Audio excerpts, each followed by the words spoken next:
Bonjour, shalom aleichem. Ravi de vous retrouver pour un nouveau point, nouvelle réflexion ensemble sur Parashat Emor. Aujourd'hui, c'est un moment particulier parce que nous avons une triple raison d'être heureux et joyeux, de pouvoir prévoir des moments, on va dire, meilleurs de ce qu'on a vécu, à savoir Erev Shabbat. En soi, la Gemara nous dit que, dans Gemara Shabbat, il y a marqué que Erev Shabbat, Achanat Shabbat, c'est déjà beaucoup plus important et aussi important que le Shabbat lui-même. Et la Gemara, elle dit aussi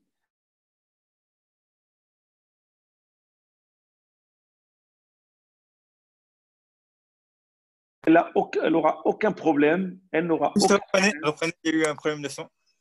Allez-y. Pardon. Recommencez, il y a eu un problème de son. Bon, je recommence le cours. Bienvenue à tous. Merci de nous rejoindre. Nous avons une triple raison d'être ensemble et de pouvoir profiter de ce moment, puisque c'est veille de Shabbat, Hilad Rabbi Meir Bar Hanan, bien sûr, et Pesach Sheni, 14 Iyar. Donc c'est vraiment Pitrei Geoula, Pitrei Barachot, sont ouverts aujourd'hui. Pitrei Baracha, les portes de la Bracha, la bénédiction sont ouvertes, et ce pendant une semaine. Pourquoi je vous dis que Kabbalat Shabbat, c'est important, ce que nous faisons depuis maintenant 3 semaines, c'est la 13e vendredi que nous essayons de faire ce qu'on appelle Kabbalat Shabbat, pré-Kabbalat Shabbat, en écoutant un peu de Torah.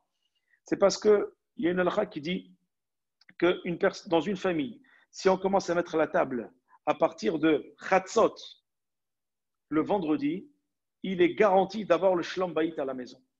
Pourquoi? Parce que lorsqu'on commence à mettre la table déjà le vendredi après-midi, c'est qu'on n'a pas le stress d'aller jusqu'à la dernière minute pour préparer le Shabbat. C'est une mitzvah de préparer Shabbat en prenant de l'avance, afin que le vendredi après-midi ne soit pas un moment de stress où le Satan va venir s'installer, se délecter de pouvoir semer la zizanie entre les époux avec leurs enfants et entre les enfants eux-mêmes. Voilà pourquoi c'est une mitzvah. Déjà se détendre vendredi après-midi, c'est ce qu'on fait ensemble aujourd'hui, écouter un petit Dvar Torah pour nous imbiber déjà de Torah et nous préparer à Kabbalat Shabbat Malketa pour recevoir la reine Shabbat dans la sérénité et non pas ni le stress, ni dans la précipitation, ni dans l'énervement, ni dans la colère. Au contraire, be nahat ruach ou be shalva.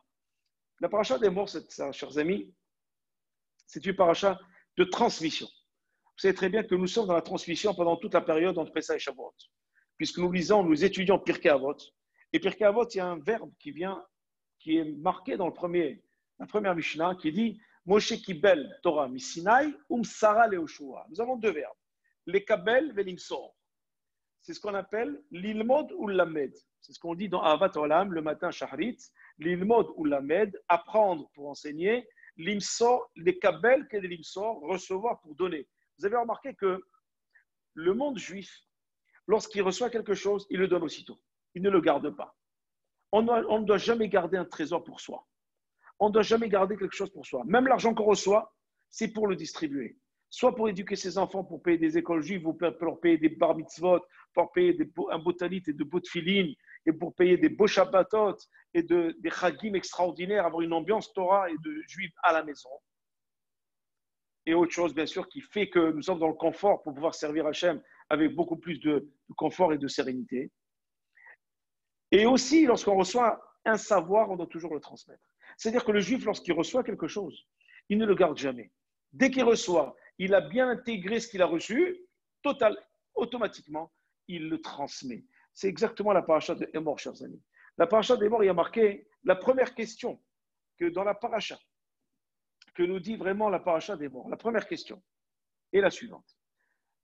Pourquoi il y a un dédoublement de verbes qui n'est pas en conformité avec la grammaire?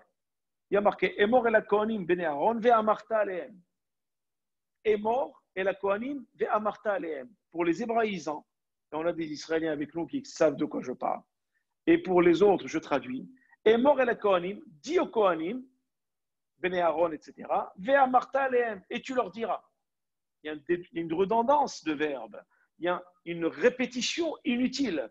Vous savez très bien que la Torah, Kadosh Baruch Hu, dans sa Torah, il n'y a rien d'inutile. Même à la virgule près, elle n'est pas inutile. Même le ta'am n'est pas inutile. Même les taggim qui assurent les lettres de la Torah, quand vous voyez dans le Sefer Torah, les petites fioritures et les beautés qu'il y a sur les lettres, elles ne sont pas inutiles, elles ont leur raison. Alors, que veut dire ce dédoublement de termes, cette répétition, cette redondance au niveau de Emor à la Kohanim. Dis aux Kohanim, viens Martalem et tu leur diras.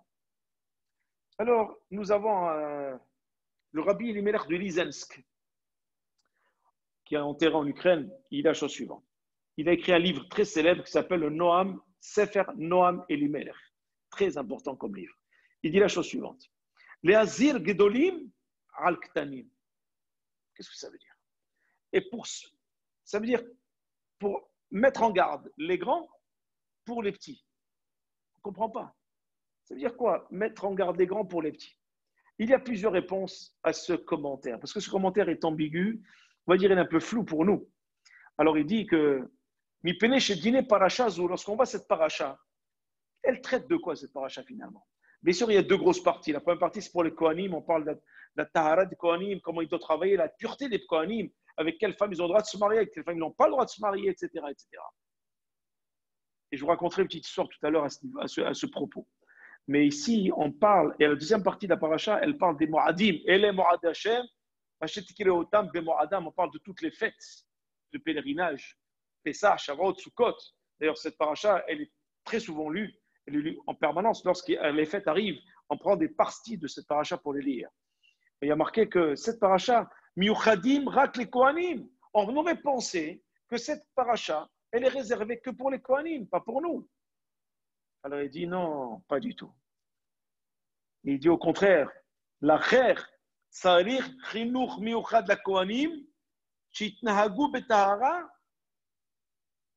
pour donner un exemple au Béné Israël. C'est-à-dire qu'il faut que les Kohanim aient un enseignement spécifique quant à leur pureté, à leur façon de voir les choses, à leur façon de se comporter, de s'habiller, afin d'être un exemple pour l'ensemble de la communauté.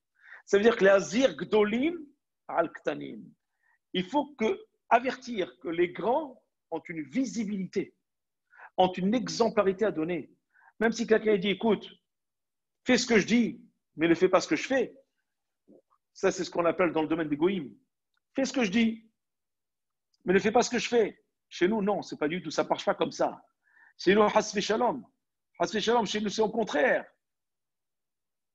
Ce que je suis, je dois faire. Et ce que je fais, c'est ce que je suis. Et c'est ça qui est important, chers amis. C'est que le faire et l'être et le paraître doit être le même. En psychologie, on dit, il y a le savoir, il y a le savoir-faire et il y a le savoir-être. Lorsqu'on forme un professeur pour donner des shiurim, un cours de Torah, c'est ce que je fais en permanence en ce moment où il y a plusieurs années, on demande à ces professeurs qui vont enseigner la parole d'Akadosh Baruch Hu. D'abord le savoir. Ensuite, le savoir-faire, ça veut dire avoir la méthodologie de ce savoir pour que le savoir passe. Il passe bien, soit entendu, soit intégré. Et en fait, et à la fin, le plus important, savoir être. Comment tu es? Est-ce que ton élève, lorsqu'il va te voir agir, parler, te mouvoir dans l'espace et dans le temps, est-ce que tu vas être en conformité avec ce que tu dis, avec ce que tu enseignes? C'est exactement cela. Et Mor et la Kohanim va dire aux Kohanim toutes les halachot des Kohanim, ce qui les concerne. Ils doivent les étudier, ils doivent parfaire leur éducation personnelle et leur manière d'être et de se comporter et de parler. Pourquoi? Parce que plus tard, vers Martha Alehem, parce que c'est à eux d'enseigner la Torah au Béni Israël. Ça sera à eux de transmettre la Torah au Béni Israël. Et c'est pour cela, chers amis, qu'on dit la Zirk Godolim Alaktanim. Et le Rabbi Eliezer de Lizensk dit la chose suivante. Ça veut dire quoi? Rashi nous dit la Zirk Godolim Alaktanim. Et le Rabbi Eliezer, les Melech de Lizensk, il explique Rashi. Il dit les Zirk Godolim Alaktaim Ktanim. Les Azir Gdolim al Hattaim Ketanim, al Avonot Pe'utim Shadam Dash Be'ikvav. Il faut faire très attention d'avertir les grands de ce monde et de la Torah et de ceux qui pensent être grands, qui ont étudié, de ne pas fouler avec leurs talons des petits détails de leur vie, des petits détails qui concernent leur savoir et leur manière de se comporter. Quelquefois, on est tellement grand qu'on ne fait pas attention à des détails. Par exemple, je peux être un grand rabbin, un grand tzaddik, et parler mal à certaines personnes qui sont pour moi ignorantes. Je dis, mais cette personne-là, qu'est-ce qu'elle me pose comme question? Pourquoi je veux la respecter? Elle ne connaît rien. Alors, je suis en train de négliger une personne parce que j'ai un niveau supérieur à lui. Parce que lui, il n'a jamais, il ne sait pas lire, et moi, j'ai déjà fait 20 ans d'Yeshiva, alors je vais commencer à le blesser, à le vexer, à le marginaliser, à le reprocher d'une manière négative, parce qu'il ne sait rien. C'est cela ce que dit Rabbi Elimelech de Lizensk. Les Azir Gdolim al-Hatta'im Ketanim, de faire attention, d'avertir les grands sur les petites avérotes qu'ils peuvent faire. Et on sait très bien qu'il n'y a pas de petites ou grandes avérotes. Parce qu'aux yeux d'Hachem, lorsqu'on fait une avéra, c'est une avéra hasve shalom. Quand c'est une mitzvah, c'est une mitzvah. Rahaman Ali Babae, c'est le cœur qu'on met à l'ouvrage qui est important. C'est pour cela d'ailleurs, nous dit la Torah, et nous dit Rabbi Eliezer, les Melech de Lizensk, Alehem liyot bitnaagutam dugmatam aishit mofet laktanim. Il faut que leur exemple soit une lumière, un exemple, leur comportement, leur manière d'être, de vivre, de faire, d'en transmettre et de vivre en général. Il faut que ça soit une lumière pour les petits qui les regardent. Les petits, ce n'est pas les petits en âge. Les petits sont des gens qui ont moins de connaissances d'eux et leur avenir dépend du savoir des grands pour écouter leur Torah. Et si elle est bien véhiculée, ces petits pourraient devenir grands plus tard. Et si elle est mal véhiculée, et si elle est mal transmise, avec beaucoup de vexations, de blessures et de maladresse, et d'une méthodologie complètement bafouée, pourrait malheureusement éloigner ces petits-là. Et quelquefois, lorsqu'on agit comme cela, ces petits sont plus grands que les grands. Parce que les grands deviennent petits et c'est le petit qui montre l'exemple dans son humilité et dans sa soif d'apprendre lorsqu'on veut bien lui apprendre avec politesse et avec pédagogie et avec diplomatie et surtout avec intelligence d'une manière intelligible. C'est pour cela, chers amis, que Rabbi Elimelech de Lizensk nous dit ce que nous dit Rashi est brillant. Ce que nous dit Rashi, ça doit être marqué dans tous les frontaux de chaque entrée d'école. Les Azirek Gdolim Alaktanim. Ça veut dire, faites attention, Bitnaagutam, Dugmatam, Neishit, Mofet Laktanim. Il faut que lorsqu'on reçoit des enfants dans une classe, ou dans une communauté, ou dans une famille, ou dans un ensemble d'individus qui sont là pour essayer d'apprendre quelque chose, alors soyons toujours dans le savoir-faire et dans le savoir-être. Si nous avons tout cela, alors nous avons un exemple à donner. Et à ce moment-là, et Morel Kohanim, une fois que les Kohanim ont reçu cette leçon, vers Martha Alehem, le message passe chez les Ben Israël. C'est pour ça qu'il y a marqué, pourquoi il y a marqué les morts? Pourquoi il n'y a pas marqué Daber? Parce que Dibour, c'est la Midat Adin. Le Dibour, Vaïdaber, c'est Midat Adin. C'est un langage justice, un langage dur, un langage difficile. Aujourd'hui, on n'accepte plus des Dvar Torah qui sont durs. On veut des Dvar Torah qui soient doux, qui passent, fluides, qui nous mettent en condition d'écoute, qui nous mettent surtout en condition où on peut recevoir le message tout en n'étant pas culpabilisé ou vilipendé ou policé. Au contraire, c'est cela que Akadosh Baruch Hu demande aux Kohanim. Attention Kohanim, vous avez un rôle à jouer majeur et responsable. Vous avez une lourde responsabilité. C'est pour ça qu'il y a marqué « est mort ». Et mort, ça veut dire quoi?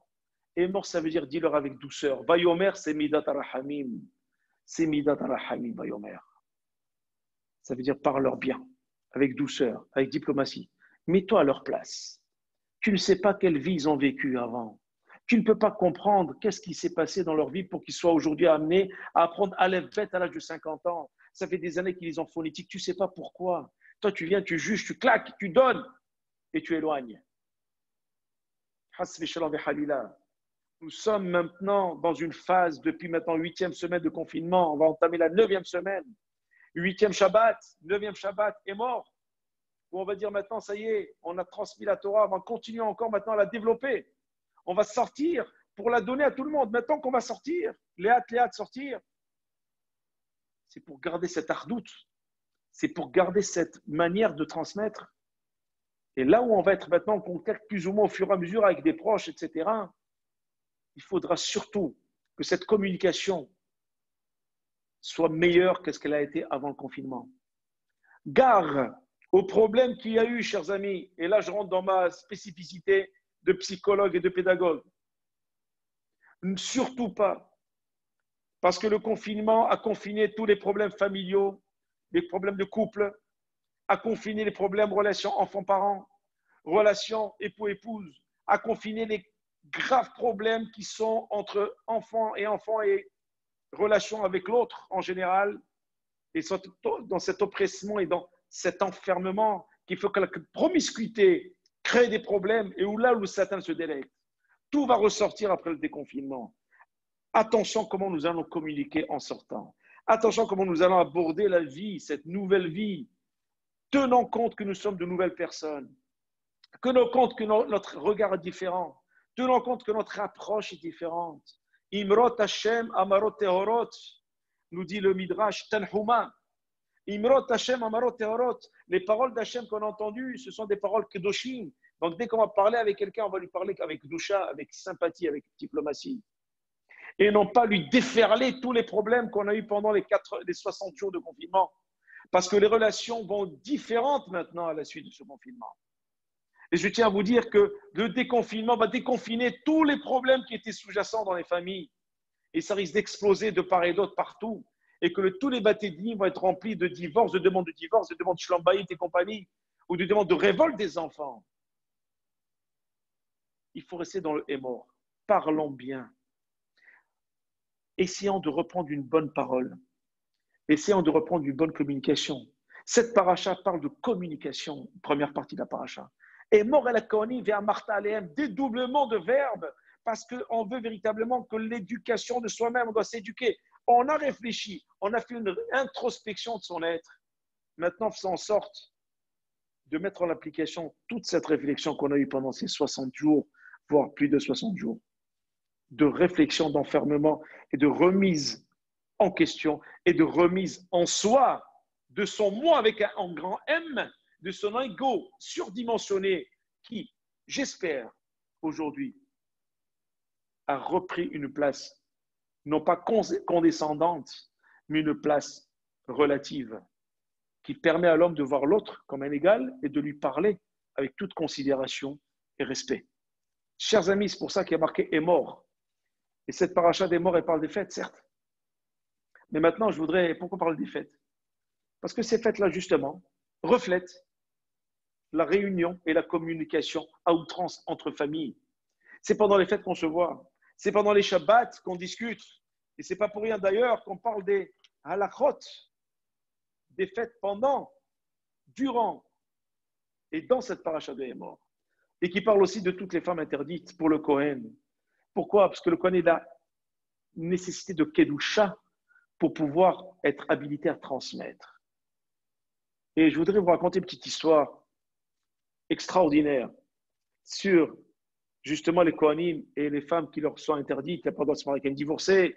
Le Kohen Gadol, Isha Zona Bahalala Loïkah, il n'a pas le droit de se marier, même pas avec une femme qui est véritablement convertie, etc. etc. Je ne vais pas rentrer dans les détails de ces halachot, c'est trop long.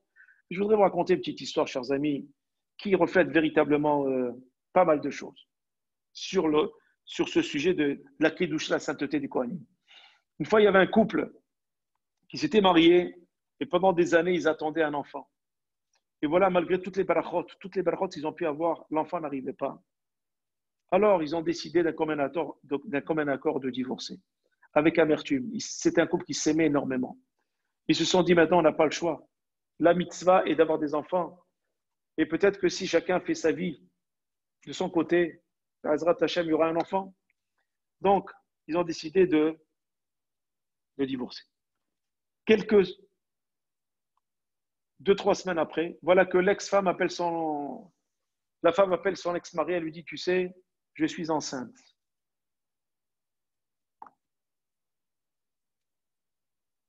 Le mari est content, mais extrêmement triste aussi. Bien sûr, enceinte de lui. Elle s'est rendue compte, une fois qu'ils ont divorcé, quelques jours après, elle s'est rendue compte qu'elle était enceinte. Comment faire? On se remarie. Oui, mais le problème, c'est que le mari est Cohen. Et le Cohen n'a pas le droit de se remarier avec une divorcée, mariée avec une divorcée. Comme il a divorcé de sa femme, il ne peut pas reprendre sa femme. Comment faire? Il tombe en pleurs, toutes les larmes de son corps. J'ai longtemps demandé un enfant. Maintenant qu'on a divorcé pour qu'on ait des enfants, voilà que ma femme est enceinte de moi. Et je ne peux pas me remarier, je suis Cohen. Le Cohen n'a pas le droit de se marier avec une divorcée. Il ne sait plus quoi faire. C'est une histoire qui s'est passée il y a quelques années en Israël. Histoire véridique, bien sûr. Voilà qu'il va voir le Rav Haïm Kamievski à Bnei-Brak. Il va le voir et il lui raconte toute son histoire en pleurant. Rav Haïm, il lui dit, je ne sais pas quoi te répondre, je préfère t'orienter vers mon beau-père, Rav Eliashiv, Zachat Tzadik Libracha, à Yerushalayim, un grand gadol qui est décédé il y a quelques années, le beau-père de Rav Haïm Kanievski, Ibadel Haïm Tovim. Il arrive chez le Rav Eliashiv, il commence à lui raconter toute l'histoire, il pleure. Rav Eliashiv lui dit, je ne sais pas quoi te répondre, j'ai cherché partout les halachot. Il n'y a aucune ouverture concernant cette halachot. Un Cohen n'a pas le droit de se marier avec une divorcée, même si c'est sa femme, même s'il est enceinte de lui. Impossible, il n'y a aucune ouverture. Il pleure. Comment je fais, Rabbi? Comment je fais? Il est désemparé. Il lui dit tout ce que je te propose. Va au Kotel. C'est l'endroit où il y a le Bet Amikdash, la Kedusha outrance, la Kedusha, la sainteté, elle est là. Et va prier à Kadosh Baruch Hu. Et tu verras, tu auras peut-être une réponse. Il écoute Rav Eliashiv, il va au Kotel, il commence à pleurer, il pleure, il crie, il pleure, il déchire son âme devant Kadosh Baruch Hu. Il a mis en lambeaux son âme devant Kadosh Baruch Hu au Kotel en pleurant à voix haute. Voilà qu'un Rav arrive, un vieux, un Zaken. Il lui dit, qu'est-ce qu'il y a? Qu'est-ce que tu as, mon fils? Qu'est-ce qui se passe? Tu cries comme ça, Makara. Il lui raconte toute son histoire. Il a dit, de toute façon, pourquoi je le raconte à toi? Je lui raconte, qu'est-ce que j'ai à perdre? Ça va me libérer, je ne pas raconter. Puis je raconte, puis ça me fait du bien de parler. Il parle avec cet homme et il dit, écoute, est-ce que ton père est vivant? Je lui dis, mon père est aux États-Unis. Il est dans une maison de retraite depuis des années. Il ne parle pas, il a une maladie, il ne parle pas depuis des années. Moi, je vais le voir de temps en temps, mais il est très vieux, il ne parle plus, sa maladie l'empêche de parler. Il est même à peine conscient. Je lui dis, écoute, qu'est-ce que tu perds? Va voir ton père et pose-lui des questions et raconte-lui ton histoire. Va chez ton père, raconte-lui ton histoire. Mais qu'est-ce qu'il va me faire? Je ne sais même pas s'il m'entend. Il ne pourra même pas me parler. Va voir ton père et va faire Kibboud Avaim, va le voir, raconte-lui ton histoire et pleure avec lui. Il continue à prier sur le côté, il se retourne, il ne voit plus ce Zaken, ce Rav, il ne le voit plus. Il dit, si Rav Eliashiv m'a envoyé ici au Kotel, c'est qu'il y a une raison. Il y a une raison. Et si cet homme-là est venu me voir, c'est Mina Shamaim. Il avait Emouna Pshuta, Emouna Trachamim. Emouna Trachamim, comme nous on a l'Emouna de Rabbi Meir Balanes, l'Emouna de Rabbi Shimon Bar Yochai, Emouna Trachamim bitmimut. Tamim Tiyeh Hashem Elokecha. Il a pris un billet pour aller aux États-Unis. 3-4 jours après, il arrive au chevet de son père, maison de retraite, il rentre dans la chambre. Il voit son père. Il commence à lui parler, à lui raconter, et il pleure, et il pleure, et il pleure, et il pleure, et il pleure. Il savait très bien qu'il ne sait même pas s'il écoutait. Peut-être qu'il écoute, peut-être qu'il n'écoute pas. Répondre, c'est sûr qu'il ne va pas me répondre parce qu'il a perdu l'usage de la parole, parce qu'il a sa maladie. Il était très vieux. Il a dit, je réponds. Il a parlé. Et il pleurait. Son père, Emounat Hachamim, son père ouvre la bouche. Je lui dis, mon fils, je voudrais te donner un secret que je ne t'ai pas dit depuis des années. Maintenant, je suis obligé de te dire, nous t'avons adopté quand tu étais petit. Tu n'es pas mon fils. Nous t'avons adopté. Tu n'es pas un Cohen véritable. Moi, je m'appelle Cohen, mais tu n'es pas mon fils. On t'a adopté quand tu étais bébé. On ne t'a jamais dit que tu étais adopté. Donc, la réponse à ton problème, je te l'ai donnée. Là, il commence à pleurer de joie. Il embrasse son père. Il reste avec lui un peu. Il retourne.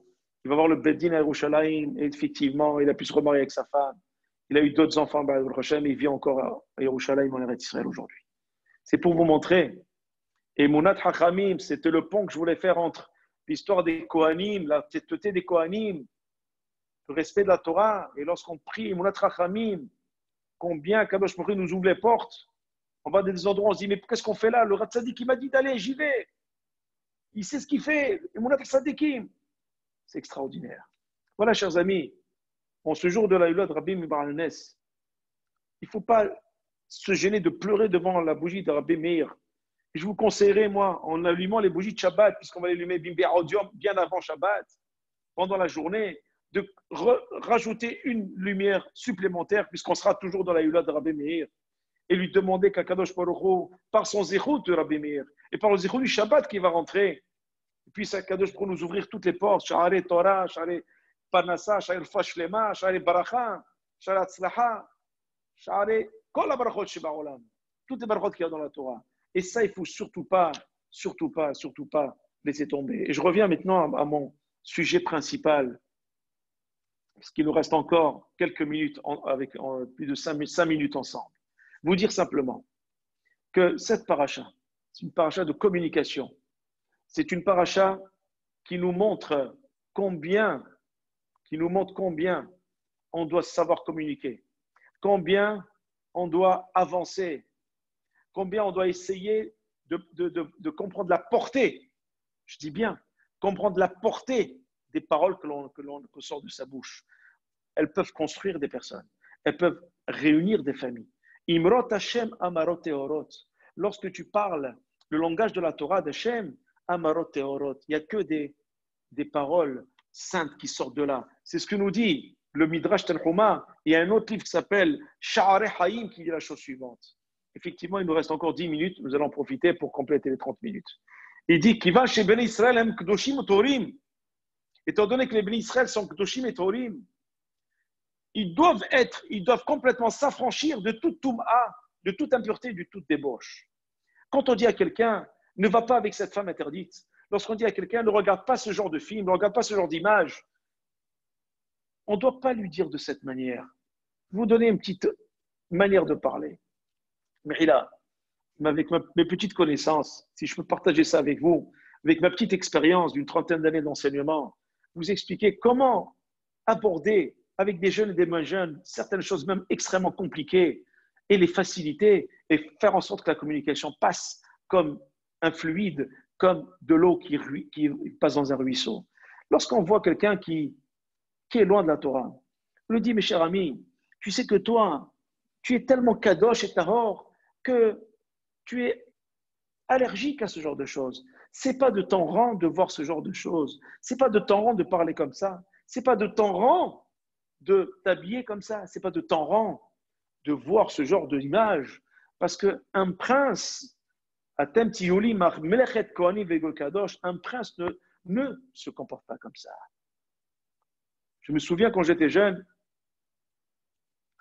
le roi Mohamed VI, le roi d'aujourd'hui, le roi du Maroc, qui a eu une longue vie, protecteur de la communauté juive, avec son père Hassan II et son fils Moulay Hassan.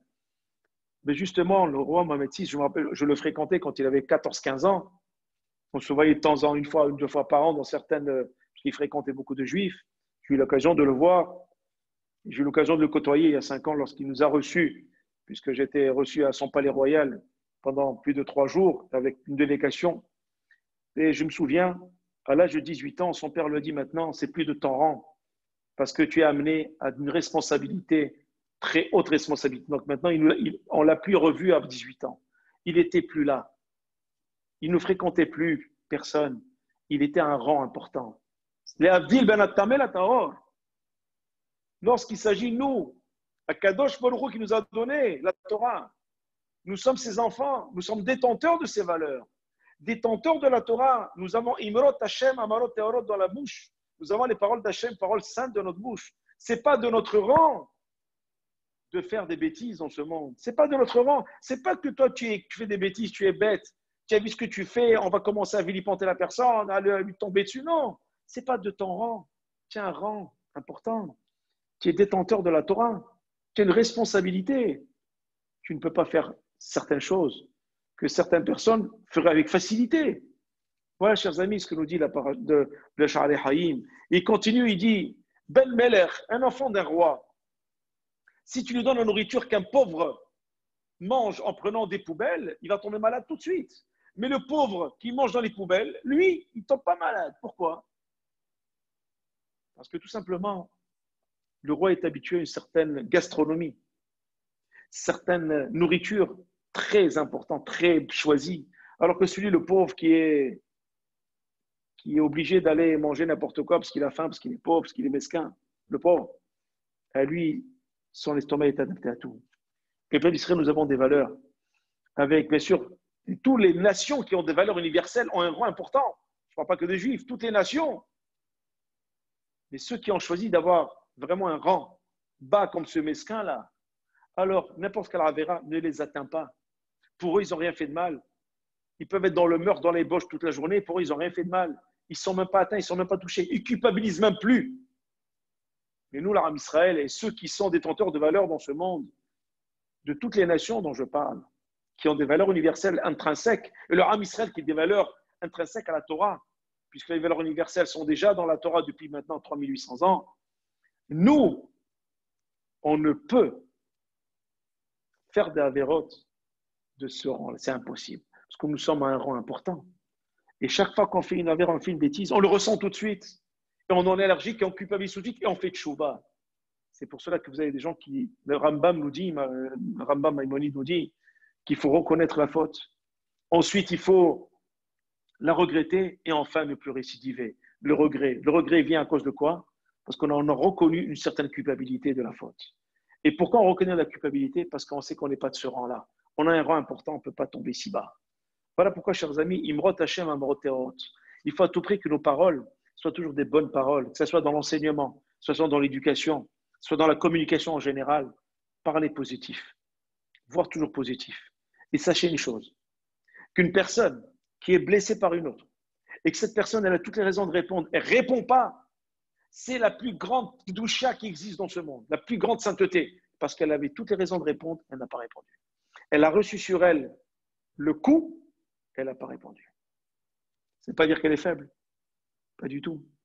C'est simplement parce qu'elle serait amenée à dire des choses malveillantes et déplacées. Elle a pris sur elle d'accepter que si elle a reçu cela, c'est parce qu'il n'a jamais devait le recevoir. Ça doit le tenir. Et ce qu'elle a fait, son silence, est une grande mitzvah. C'est-à-dire les morts, vélo les morts, c'est important. Dire et ne pas dire des fois, c'est important. Dire des choses quand il faut, c'est important. Ne pas dire des choses parce qu'il ne faut pas les dire. À un moment, il ne faut pas les dire, c'est important aussi.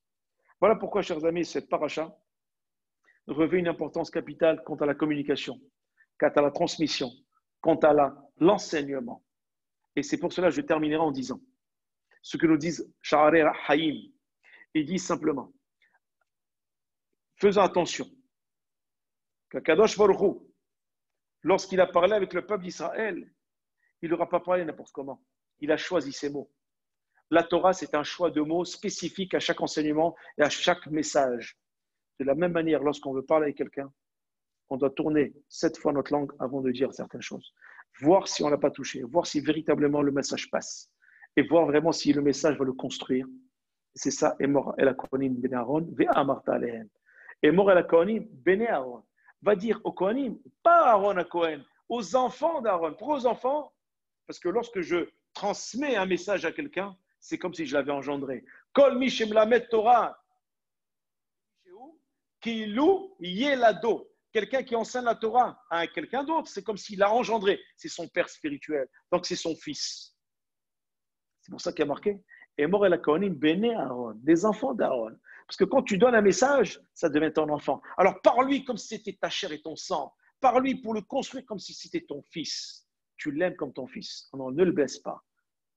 Ne le blesse pas. Ne le rejette pas et choisis tes mots afin que tes paroles soient Imrot Hashem, Amarot Tehorot. Alors, Be'ezrat Hashem, que les paroles que nous allons véhiculer ici et là, que nous allons véhiculer, que vous allez véhiculer, soient constructifs, soient éclairantes, clairvoyantes pour amener la lumière de la Torah autour de vous, amener le shalom, la santé, la sérénité, et que par cette Kabbalah Shabbat, par ce jour de la Bémir Bananes, ce jour de Pessah Sheni, cette Kedusha, et toute la semaine qui va arriver avec Rabbi Shimon, et toute la semaine qui va arriver, soit pour nous, pour vous, et pour l'ensemble du Ram Israël, et pour l'ensemble du monde entier, des moments de bonnes nouvelles, de santé, de sérénité, et de Parnassé, de Shefa, et de communion d'idées, et de communion d'individus et de personnes dans le Shalom. Amen. Shabbat Shalom. Au revoir.